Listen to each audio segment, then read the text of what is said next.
Welcome to another episode of the Mompreneur Huddle Podcast, where motherhood and entrepreneurship meets, and we talk about everything in between. What we do. Girl, you's a boss mom. Baby girl, you so perfect. Girl, you's a boss mom.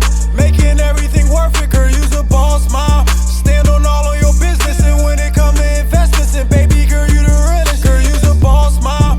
Yeah, I like that right there.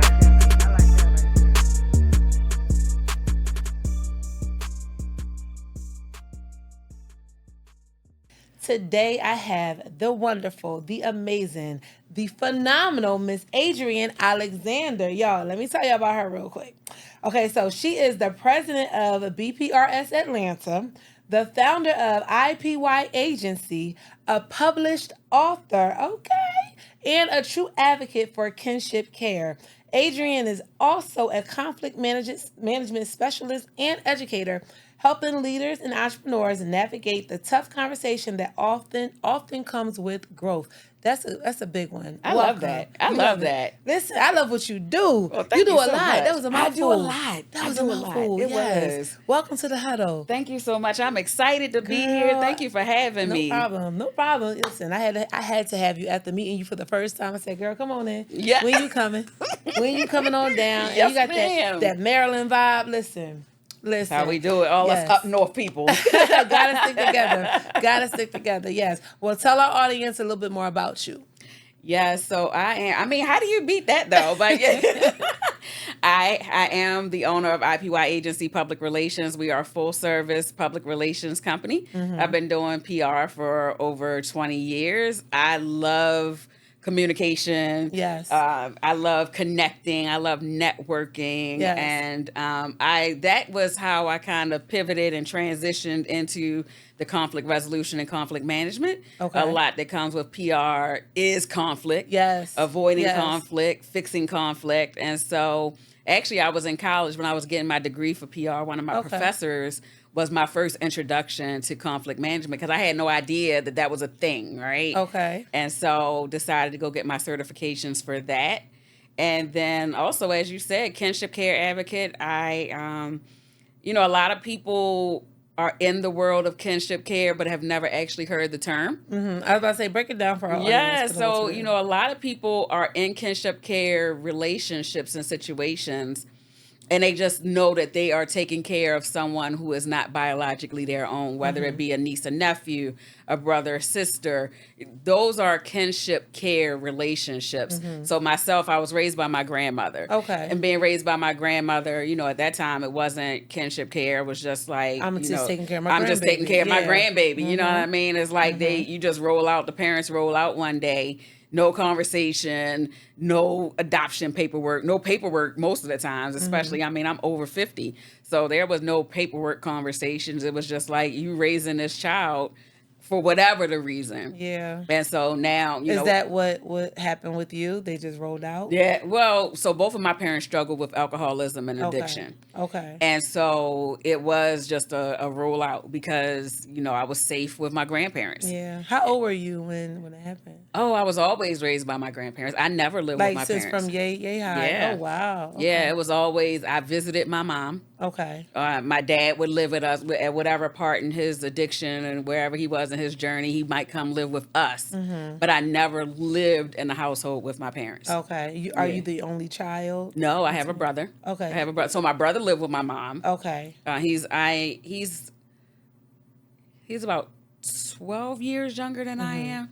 And so, so he has a different relationship with our Okay. mom than I did. Okay. Yeah. Okay. That is very interesting. And I say that because, how we grow up affects the things that we do when we're adults, right? Absolutely. Sometimes we have unhealed wounds. Sometimes we have, well, not sometimes, but definitely we have issues or some things that we need to address in our adult stages by understanding and knowing that now, right? Because everyone fight a demon in some kind of way, Yes. shape, or form, right? Because Yes. those are demons. Yes. And we understand that as adult ages. How do you see it affected you as a mom because I know that had to be a hard decision for her no matter what she was dealing with, your parents both, you know what I mean? Like, that had to be a hard decision for her to say, okay, I need to have someone else raise you. I don't know if it was. You don't think Tammy? so? I don't, because honestly, because I went through the same thing with my brother. Okay. And so, it's like, that's what I'm saying. Like these kinship care generations, sometimes it keep going. It's like this vicious circle. Yeah. But as I got older, I went to my mom at one point and was like, let me take my brother, because they had situations happening in a home. Somebody had overdosed, like I would come visit and my brother would be somewhere else, and my mom, like would just yell out over the banister to kind of see where he was. Mm-hmm. And when I asked her to let him come stay with me, she said no. Oh. Yeah, she was like, that's still my son, Yeah. And so luckily, my stepfather, her husband at the time, had the wherewithal, because he was coming to visit me on the weekends anyway. Okay. So he would come to my house on the weekends. And so his dad was just like, you go ahead and let him stay. I'll take care of your mother. Or I'll handle that conversation with your mom. But I say that to say, as adults, as parents, as people who are in a certain position or situation, that doesn't go away. Because even when my mom came to stay with me for a minute, because after my stepdad passed away, I had her come stay with me for a little while. And so she went into a treatment facility, and she got herself clean for a little bit. Good. But it was still like, I'm your mother, you don't talk to me a certain kind of way. Or she felt like in my house she was supposed to be in charge because she was the mom. So, it like you said, it's like a different relationship. It's just a different scenario and a different mindset that you have to look at when people are dealing with things. So it's like, even though they're in deep in addiction or whatever their struggle is, they still want the respect and still want you to treat them as if, they are the person with the title and the label that they're supposed to be. Hey, mompreneurs, if you enjoy creating content, talking about products, and you want to make some money while doing it, listen up. I'm excited to share that we are in partnership with Pharmacy, a beauty brand and a wellness brand that is global, that's innovative, and built for women like us. Here's why this opportunity is so powerful. You earn 50% commission from day one. Yes, day one. Your sales equals your success. The products are high performing and affordable, which makes them easy to promote and easy to use. You'll have access to trainings, support, and proven systems that makes growing simple. And you can build your business locally or globally. It's up to you. If you're ready to turn your influence into real income and impact, make sure you click the link below to understand how you can join my team of women, boss moms, mompreneurs, who's adding those streams of income by joining Pharmacy. I'll see you on the other side. And you know what I find hard? Not hard, but what I find interesting enough, and I was watching Pastor Mike do a sermon recently, and he mentioned honor thy father and thy mother. That's in the Bible. Mm-hmm. It doesn't matter what they're doing. It doesn't matter what happened. That is still your mother. You can honor Pastor them Mike. and love them from afar. You can honor them, but we won't like dishonor them in any kind of way. Like whatever respect we got to give from afar, whatever. And I was just like, it made me look at it at a different perspective, because this generation is just all over the place with that word respect when it comes to parents, right? Because I know my mother, she struggled with an addiction for a while. And I was mad at her for a very long time at one point. But as I got older, it's like, okay, I'm going to love her through her pain and whatever she was dealing with. You know what I mean? Because she's still my mom at the end of the day. But I know how to set a boundary, a respectful boundary. So I find that interesting. How has it affected you as a mom? Because you're a mom now. I am. Yes. And so I was going to say, I did a video maybe... Lord, it may have been about 3 or 4 years ago. Because it's funny that people will always say that. People always like respect your parents no matter what. But we all need to understand that parents are human before they are parents. Of course. And so if anybody is being more of a detriment to your life than they are, or a hindrance in your life than they are anything positive or adding anything to it, you have the right to be able to say, I'm not going to do that. Yeah, absolutely. Now, it's not to say that you be disrespectful or that you like wish them ill or anything like that. However, and I say this because I had to do it. Yeah. So, a healthy boundary. Yeah. But it was more than a boundary. Okay. It was more than a boundary for me. It was I have to let you go. Okay. Because, when you get to a certain age dealing with parents, sometimes you have to start parenting your parent, depending on where they are in their life, right? And so I found myself parenting my mom, or at least trying to. I was trying to parent my mom, and it was taking a toll on me, especially from down here, because, like you said, we're from Baltimore, we're from Maryland. And so I'm trying to parent my mom from Georgia, right? Yeah. And so I'm involving other people. And even though my brother was there, it's still, even though they had a different, my mom loved my brother. Not to say that she did not love me, but my brother, oh my gosh, she loved my brother. And so, it's like when I was trying to get her to move to Georgia, it would always be like, if he coming down, is he going to come down? Like he's going to, so everything that I would ask her would have to involve him. And so when we got to, and she would always disappear.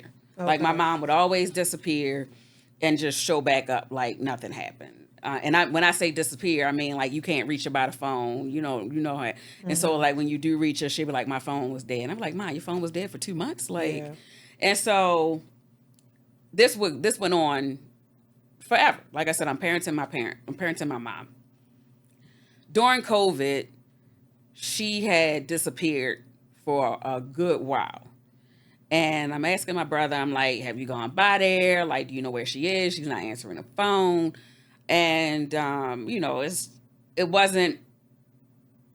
it didn't seem like it was as important for him to find her as it was for me. However, he and I would have some disagreements about that. But so anyway, finally got him to go by and check. And I'm like involving my friends that's still in Maryland. I'm asking, they like, no, just do a welfare check. Yeah. And so eventually he found her at the Veterans Hospital. Like I said, it's during COVID. Mm-hmm. And so you can't go in. Yeah. And so they were able, like we found a nurse's station or whatever and told them to tell my mom to call me. Like I said, at this time, it's been a few months, right? And so when she calls me, I'm like boo-hooing to him. I'm like, oh my God, Ma, like where you at? Why you ain't talking about you in the hospital? Yeah. Like what's going on? She's like, oh, Adrienne, you sound like a little bit upset. I'm going to call you when you exactly. So she didn't even understand the dynamic behind. Did not hearing the worry, and especially at that state of the world, like we didn't know what was going on with COVID. And so that response was my wake up call. Okay, that response was like, she don't want to be helped. Yeah, she don't want to be parented. She don't want to be helped. She does not want to be reprimanded. She does not. And so it was that. I made a video, the video that I referenced a little earlier. I sat in my car and I cried. And I was just like, sometimes you have to let people go. Yeah. Regardless of who they are. Mm-hmm. You know what I mean?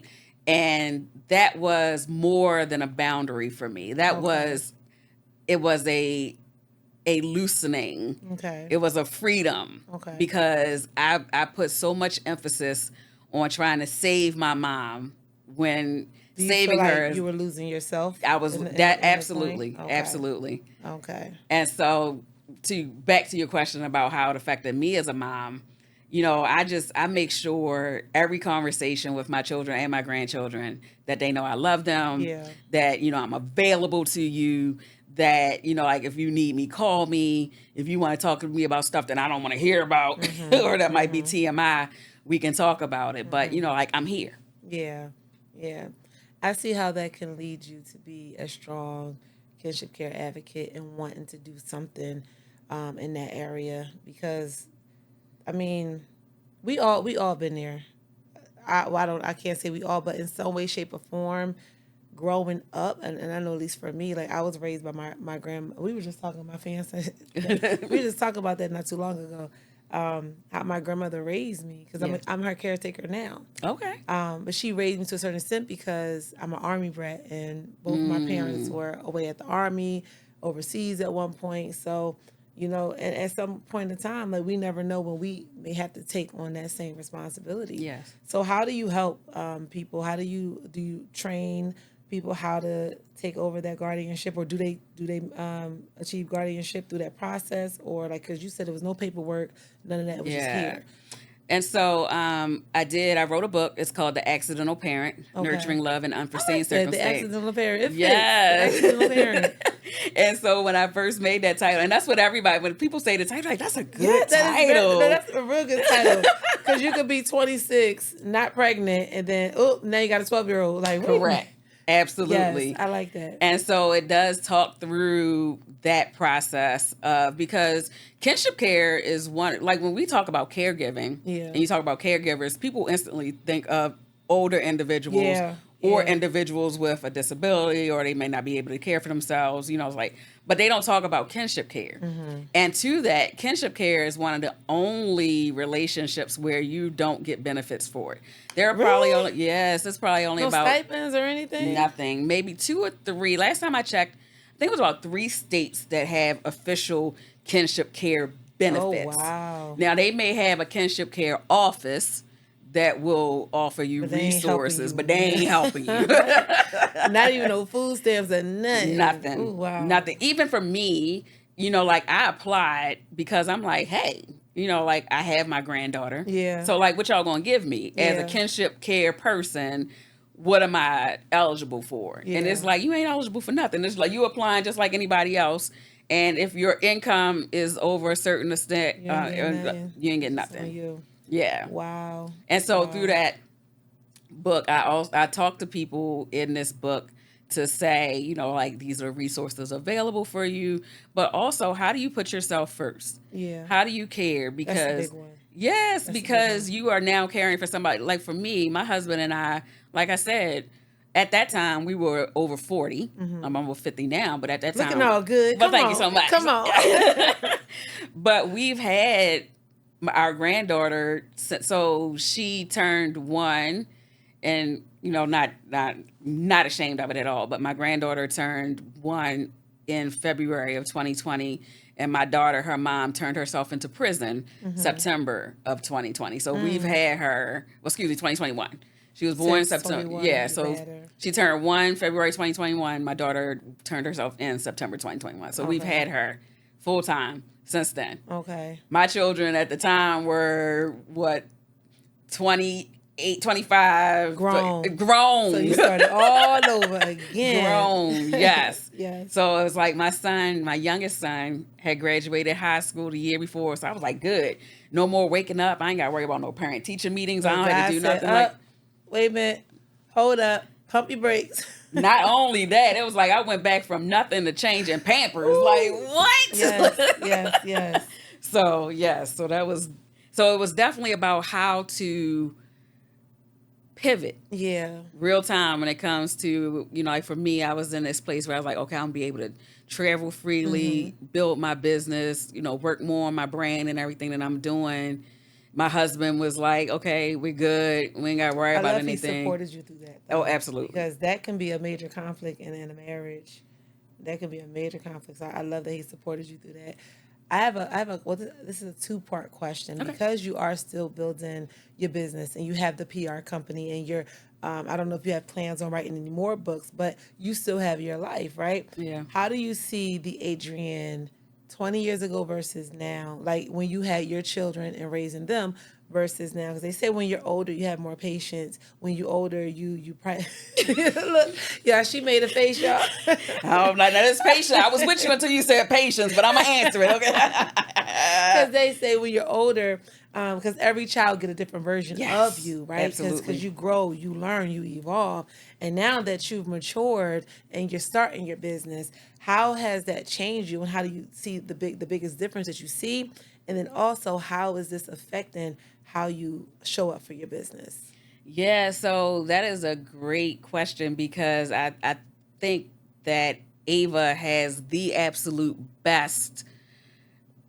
I mean, so when you think about 20 years ago, when I was raising children, I was raising myself as well. You know what I mean? Because I was laughing because the day is actually, well, we ain't dating the podcast, but September 5th is it's okay. We can say the date, girl. They're going to get it later. Yeah, you're going to get it later. But, today is my son's birthday, and I tell everybody, like, we're exactly 20 years apart. Okay. So, like, that's a great way to remember how old he is. Yes. And so, but, with that being said, having children at 20, I was a completely different person. Okay. I was learning, I was figuring it out, like we trying to work together. So we kind of grew up a little bit together, but now with Ava, she has 2 seasoned parents. Mm-hmm. There's not much struggle happening for her at all. I mean, she is spoiled beyond imagination. And, it's like when you mentioned it earlier, I talk about in a book how, there is this, when it comes to children of somebody else and you becoming a kinship caregiver, there's always the opportunity for no. Mm-hmm. There's always the opportunity for no. Mm-hmm. Some people are not ready, willing, or able to commit to a child that does not belong to them. It's a big commitment. It's a huge commitment. Yes. And so I've had that conversation since I wrote the book and talking to people, and there were people who were like, I had this situation come up and I had to say no. Yeah. And there's nothing wrong with that. Yeah. You're absolutely entitled to say no. And there are other people like myself who are like, no questions asked. Like, my granddaughter's not going into foster care or she's not going anywhere like that. So it's like, you have a choice. As a human being, you have a choice. We just feel bad when we say no, because then we start to think about, well, what's going to happen? Correct. Who's going to do it? Yeah. But you have the opportunity to say no. You are not wrong if you say no. And I talk about that in the book, because like you feel like you have no choice. And so now you are in this place where you can be resentful. So these are all the things. I wrote this book because it took me 3 years to get to a place where I was like, okay, I can finally talk about this and not feel so heavy about it. How did you get to that place? I really had to say, so maybe like after year 2, I was like, okay, I'm okay with this. Mm-hmm. Someone asked me if I was embarrassed. And I'm like, I'm not embarrassed because I didn't do anything wrong. Yeah. My daughter may feel embarrassed, or she may feel like, oh, you telling my story, but it's my story to tell also. Yeah.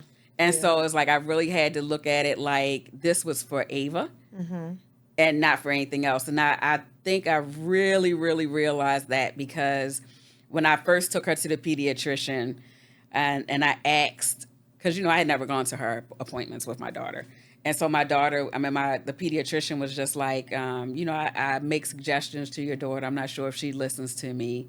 I feel like sometimes that Ava was kind of in the way of things that your daughter may have wanted to do, like, so it's like we're getting that first. You're getting a side that you haven't even seen. Correct. And okay.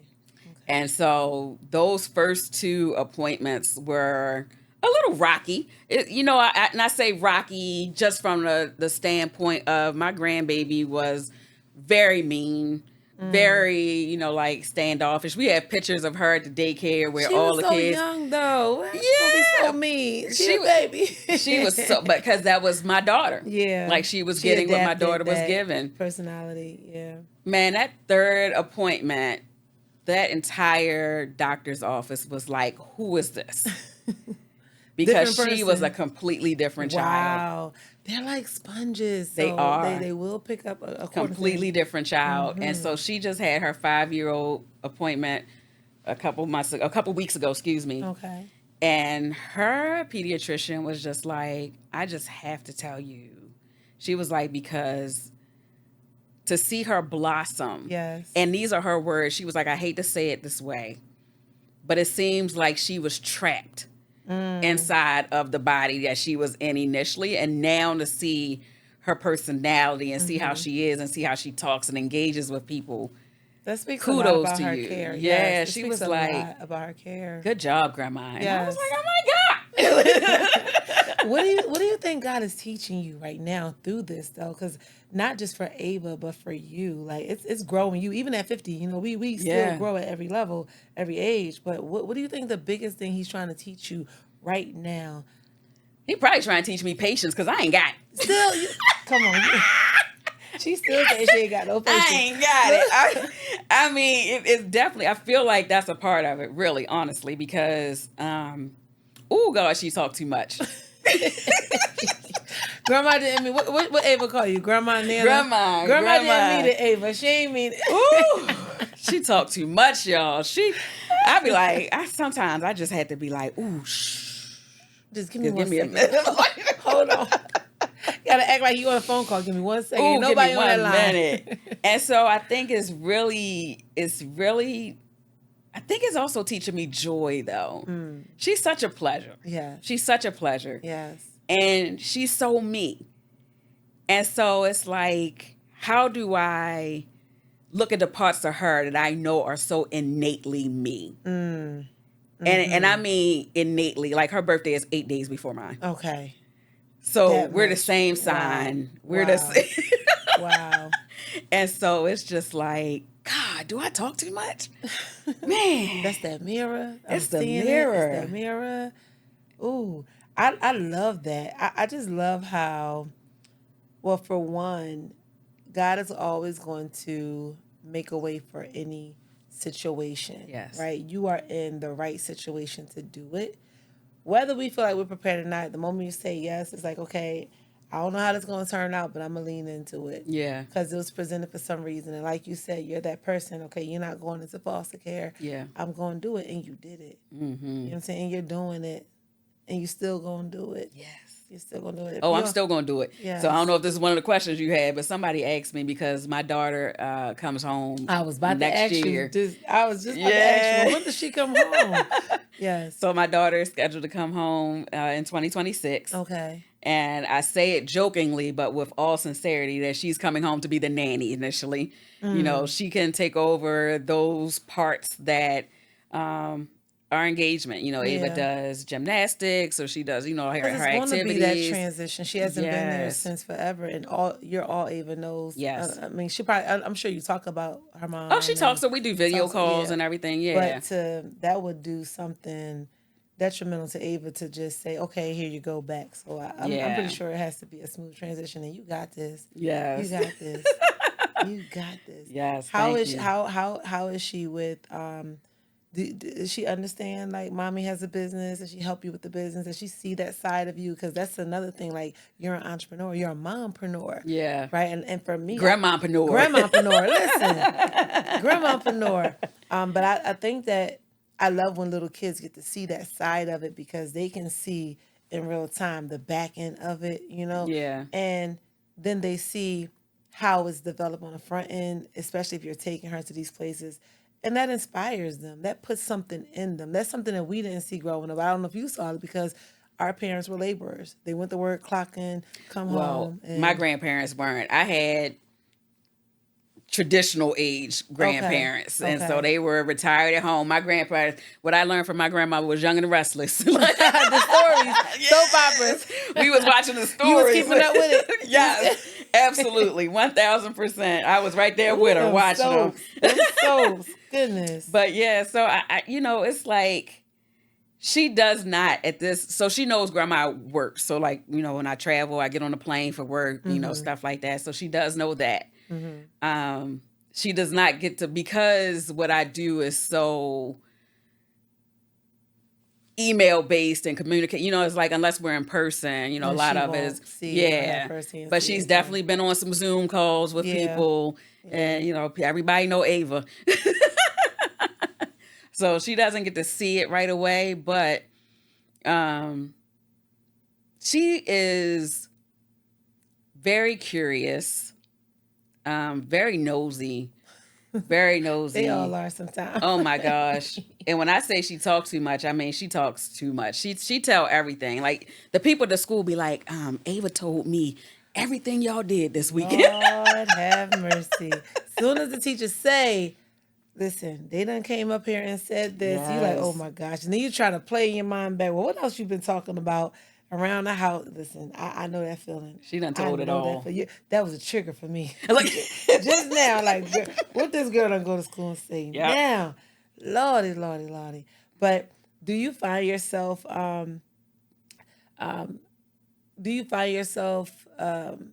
using your skill sets at home with the conflict resolution, and because that's what you help entrepreneurs with essentially, and Yes. even through PR. Do you find yourself being better at it around the house with it, or teaching her, or even your grown kids? Do you find yourself being better at it with your own personal life, or do you have that boundary, like, okay, work-life balance? Yes, I do have the boundary, but I definitely like conflict skills. Once you have them, like they're there. And so that's why I tell people it's so important. And that's why I want to, one of my largest hopes and goals for this year going into 2026 is to get into more school districts. Okay, yes. Because I feel like, once you can get these skills and they're innately you, Yes. like they help so much. They help so much with the boundary setting, but with also being able to work through that conflict. What skills can I use to work through that conflict? One of the biggest, like when I want to tell your audience, like if you don't have another skill that you use I statements. I statements are one skill that can help so much, because when we have these conversations about, you never tell me you love me, or you never take the trash out, or, when you go out, you don't call me. Put it back on them. On the person. On the person. Like, but you put it on the person by saying, I don't like when you don't call me. Or I worry. feel Yeah. this way when you do this. Exactly. So like when you really, I when like that. yeah. So it's like you put it on them, because I'm telling you how I feel. Yeah. I'm telling you how what you do makes me feel. Yeah. I'm telling you what I'm missing. I'm telling you what I need, but I'm not pointing my finger at you. Like I'm Right. not chastising you. Right. I'm telling you how what you do makes me feel. Right. Or even, what could I have done differently? Yes. To show up to the situation, or to avoid the situation. Yes. Because sometimes it's our negligence too. If we ain't show up on time and we're expecting something done, or maybe I can take the trash out today and Yep. and come up with a schedule or a system to. No, I love that. I statement. I statements. Yes. Yes. So, do you work with a lot of newbie entrepreneurs, or like who's your ideal client? I have tried to place a boundary around myself with newbie clients. Okay. Simply because it has backfired on me so many times. Backfire how? Like, Because I will find myself in a place or position where I want it more than you do. And it's like, I see value in you. I see value in what you offer. I see value in how we can build this brand together. yeah. But you are still in a place where you may not be as comfortable in it as I see it. You may not be as committed to it. Or you're still nitpicking about things. You're nitpicking about finances. Yeah. You're nitpicking about processes. You're nitpicking about how slow it's moving or how fast it's not going. Yeah, that's the beginning stage.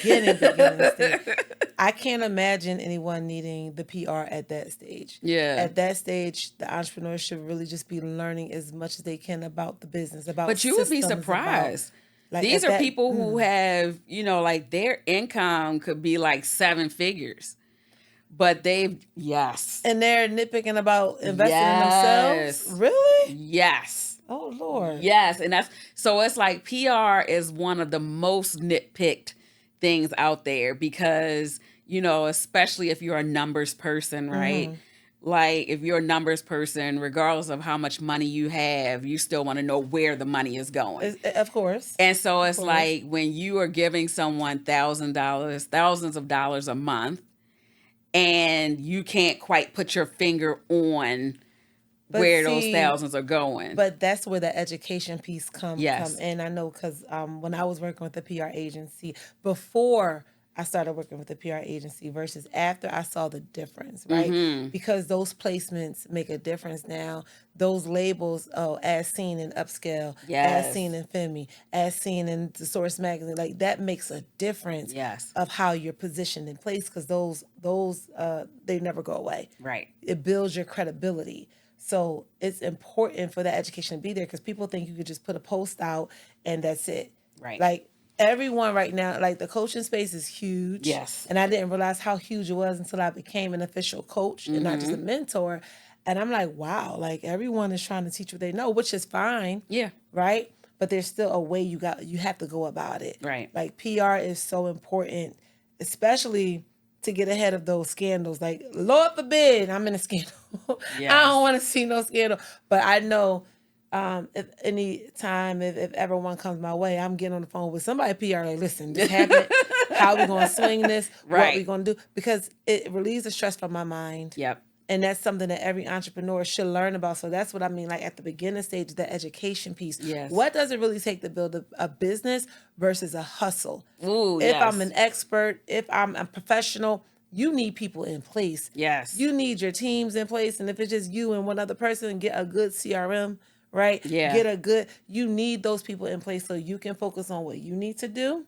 And you hiring people because they're good at what they do. Absolutely. And that's the investment. Absolutely. Because now I'm gonna get to the ROI quicker. Yep. And that's the gap we missing. And that's what I tell people. It's like, you hire, your team can make or break you. Mm-hmm. Your team can make or break you. And you hire a team because you want to focus on what it is that you do. That part. And so your team should be able to function without you. And that's why I tell my clients, like as soon as we on board, I'm like, let's get you a photo shoot done. Mm-hmm. Let's get you, because you're going to have a folder, and if we can sync calendars, like my clients, we have Google calendars. Yeah. So, I don't need you right away. Like most of the time, if it's something, I can just look at your calendar and say, okay, this is open time. This is open time. If we do a Femi or a Source or wherever, I'm not waiting for you to send me images. I already have images. I already have your bio. Voice, yes, yeah, absolutely. Yeah. And so it's like, these are the things so I'm not waiting for you. Like, I don't have a journalist on one line like, hey, I want to interview Tammy. And I have to be, oh, well, wait, let me call Tammy. I need to wait for Tammy to call me back and tell me what day works and what day doesn't work. What you need right now. I got that schedule. And when I tell you that is a peace of mind. Absolutely. That is a peace of mind. Absolutely. I ain't got to worry about no follow-up. All I got to do is say, okay, what pictures going out? What we working with? Yep. This is the plan for the next quarter. This is what the goal. This is what we're releasing, and creating that momentum around your life. Like that's what people don't understand is that everything you do, even from a course, even from if you're speaking somewhere, like all of that starts months before. Yep. It starts. Absolutely. That game plan starts months before. Absolutely. Right. PR, man. I can tell you this. I know. That's going to always be something that I include in my budget. That's going to always be something I include in my budget. But it makes a difference. Like, I want to be on. I want to be sitting on the big couches, right? Yes. The Oprah level of couches. You can only get there by having your PR agency. And that's what I tell. And it's so important because, I'll do social media lives, or I'll talk to people about it, because a lot of people just really still don't understand PR. Yeah. They don't understand how it works. And I tell people, like, we're storytellers. Yeah. Publicists and PR people, what we do is position and package you in a good little bow so that people want to learn more about who you are, what you do, what you bring to the table. You need to make sure that the person that you are paying, that y'all like each other for real. You know what I mean? Like, because if you have a great publicist, that publicist is going to scream your name from the rooftop at every opportunity. For sure. And, like I just talked about, so there was a situation with Tabitha Brown telling entrepreneurs to get a job. Yeah, I just recently saw that. And so from a conflict resolution perspective, I broke it down, like the people who are angry with her for saying that, why are you angry? What triggered you in that moment? That mirror, because she's talking to you. She's talking to you, and there's nothing wrong with having a job. There's nothing wrong with having a job. There's nothing wrong with it. And that was the mirror that she held up. And that was. And so I had somebody that was going back and forth with me on social media telling me how wrong she was. And so I finally had to respond with a video to them to say, what triggered you? A lot of what happened, a lot of people who are angry about what she said have this internal conflict that they're dealing with because they felt attacked. Yep. They felt And attacked that's what it because be. what happened, what's wrong with getting a job? Nothing at all. She didn't say anything. She did not She ain't say stop your business. Stop She your ain't say- business. She didn't say, oh my God, you are a failure. This is not for you. Entrepreneurship is not for you. Like how dare you feel like you could be an entrepreneur? That's not what she said, but that's what you heard. Yeah. Because there's an internal dialogue, there's an internal struggle, an internal conflict that you're dealing with because your entrepreneurial journey is not where you want it to be. Right. Right. It's not showing up for you in your bank account, and you in can't your jump appointments. You can't jump off the porch until you're ready. You cannot jump and I've been back and forth with jobs and entrepreneurships like my entire life. Yes. You know, you'll be at a space where when it's time to be full time, be full time. Yep. But like I forget the person who did the sketch to her video, but they were saying it was like going back to work from an entrepreneur. If you have a problem with going back to work and you're willing to risk your survival, you're willing to risk your livelihood, that's a pride thing that you need to get over very quickly. Yes. Because everything will go down. Like your 9-to-5 will fund your business. And I'm all for making a 9-to-5 optional. Yeah. Right. I want to have the option to stay at the job or not. Correct. I want to have the option to go back to work or not. Right. But in order to do that, it requires smart moves, smart investments, right? Money management, knowing how to steward your money, right? Yes. Knowing and understanding when to splurge, when to save, when to invest. That takes growth in time, and that doesn't come overnight. But the way social media positions it is everyone's an entrepreneur, everyone's getting money, everyone's doing this. Like, listen, it's hard. It's hard. It's hard. Like, I'm at a point where, like, I was just talking, like, to my team, like, how can we stop bleeding so much money out? Like, what we gotta do to stop paying so much? Like, do we gotta get more retainers? Do we have to do, like, what is it that we can save money each month? Because it feels like you're kicking out so much money in the business aspect, and that ROI may not come for 6 months sometimes. Right. Now we're going into Q4. We're going into the biggest quarter of the year for a lot, especially product-based businesses. Yes. We're going into it. So it's an exciting momentum. You're going to recoup a lot of that money back. But if you don't know that, if you never lived through that, you don't understand that.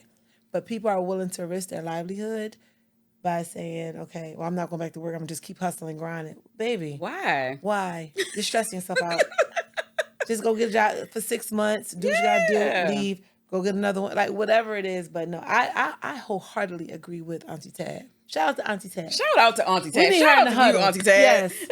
Come on to the But huddle. that's the thing, talk is like, about you don't want to drown. Like, being an entrepreneur should not, why would you want to be in a place where you're just like drowning? Right. And like you said, and especially as a mom. Like, especially as a mom. I want to do things with the kids. I want to do things. I want to do things. And then you attack her. You know, we're going to get off of this. But you attack her because, oh, she has money. Oh, she has this platform. Oh, she can't. Why would she tell people that? Because she did it. Because she did it. And because we see it, we don't know what's fully going on. Right. Because the people we think have money, like they have bigger problems to worry about. I mean, she may have 50 households that she may be helping and taking care of. We don't know. We can't count her pockets, but that's our problem. And that's what we're here to help change. That projection, right? We're here to open up the conversation about it and just put it on Front Street and on the table. And I pray you continue to do that through your platforms, because it's so important to get our people right. Yes. It is so important to get our people right. Now, we've come a long way. Especially seeing everyone down here in Atlanta, like the level of Black excellence is like, oh my gosh, yes, love it. Woo. Love it. But we're there, but we're still so far from it. Yes. We're still so far from it. So we're gonna keep that momentum going, that conversation open. We have a responsibility to do that. Yes, we do. Absolutely. We do. I want y'all to win. Y'all need to win. For sure. But no, so I think that what you do is very needed and very necessary. Thank you. Very needed. What can we look forward to from Miss Adrienne. We got some speakings coming up. I know you got the book available. Where's the book available at? So the book is on Amazon, Barnes and Noble. Wait, say Amazon again. Amazon? Amazon. Wait, I heard the Maryland. Oh, the Amazon. It's on Amazon. She said Amazon. Like why? Did I say it wrong? I heard the Amazon. No, what is the word that from Baltimore? Dog. Two and dog. Yeah. Two do be. She like, I'm over it, Tammy. Don't you ask. I did. I made a video about it. I was like, we get it. Oh my gosh, we get it. I love it. Listen, I love it. But yes, it's on. You can go to Adrienne. It's spelled ADRIENNE. So AdrienneDAlexander.com is my website. Okay. Like I said, definitely trying to get into some school districts. If y'all in the school districts, holla at me because we need to get these. Yeah, come on, Clayton County. Yes. We need to get these. Our babies need help. Yes. I know we're getting ready to close out. We're coming towards the end, but our babies need skills. For sure. You mentioned it earlier in this conversation when we talk about it because the grandparents of yesteryear are no more. Right. They're no more. And so even I think that's important when I think about Ava as well. Is I love that she may be one of the last generations to get old school parenting because we're not getting it anymore, right? And our grandparents have gotten younger and younger. And I'm not saying that they are not giving what needs to be given. But it's a different feel. It's a different effect. Even no knock to my grandparents, but my grandmama was she wasn't that fly grandmama that's sitting on the couch in the podcast building a business. You know what I'm saying? So it's a whole different dynamic of it. They taught the discipline, the hard work. We understand that, but it's like even as time changes, even if the age brackets are still there, it's still a different version because the world is different. Yes. Right? And then as Ava grow up, as she becomes a mom, if that's the journey for her. Yeah. And as she becomes a girl, she's going to know this whole techie world. She's going to know. So it's changing, it's evolving. So you're right. Like we don't got, big mamas. You don't have no big mamas, y'all. We don't do that. We don't have big mama. Right. And so that's why, like, really, I want to get the children early. Like, we need to get our younger babies because, you know, we can talk about this forever, but like suicide rates in children, bullying in children, like these are all, a lot of these situations come because our babies just don't know how to deal with, recognize conflict. They don't know how. Our babies have so much going on at the house. Yes. That by the time they make it into the world, they're already at a detriment. And the world's even more confusing. Correct. Than inside the home. Correct. And it's just like, okay, how are we going to iron all of this out and that internal struggle with the kids? They struggling. You're right. They're struggling. You're right. They're struggling. So to get into the school districts, are you doing your pitches? Are you reaching out to them? Are you doing like what? How can we support to help with that? Yes, I have. So I've become a vendor. Okay. For a few different counties in Georgia and Tennessee, Maryland, like all of our surrounding counties. Because I'm going anywhere, wherever the money resides for these babies. That's where I'm going. And really, definitely, you from up north too, and I'm like Maryland. Well, we gonna talk cities. Baltimore, Philly, like these places, these inner city youth. Ooh, baby. Like that's where we need it. That's where we need it the most. Because they need to learn how to talk to one another. Yes. They don't know how to talk to one another, and we have gone are the days of fighting, unfortunately. Even though fighting is like, we could fight and either we going to be friends later on or we not. But these babies not fighting no more. Now they just want to kill you. They want to kill you. And and they're getting younger by the year, younger by the day. You are absolutely right. Well, I commend you for the steps that you are taking. Thank you so much. I pray God keeps, leading you down the direction you're supposed to go and create much impact. And I don't know if are you have a nonprofit for that or? I don't, but I will. Okay, because that's where that funding gonna come in. If the school ain't gonna pay for you to get into the schools, then, or definitely link up with the nonprofits that are already out here, and we can talk more about that off camera because I may know a few people. But definitely. So let's switch it up a bit before we wrap it on up because I want to know about the lax side of Adrienne, right? Okay. The lax side of Adrienne. What is that go-to turn-up song to get you hyped and pumped for the day? What song is playing right now when you want to get hyped and pumped and ready and Ava talking too much and you want to jump back into Adrienne? What's that song, that one song that you just got to play? I don't know if I can say it like that. You can't play. Oh, man. I don't know if I can say it on here. And it's so funny if you sing, because it's like, as soon as you said that, I started singing it in my head. You got a little nervous. Like, all right, wait a minute. Yeah, it's bad. What's that song? It's bad. Who's it by? Kevin Gates. Kevin Gates. I'm not too familiar with his songs. Oh, What's it's it called? bad. Now I gotta go hear it. Oh, it's called Thinking with My D. Ooh.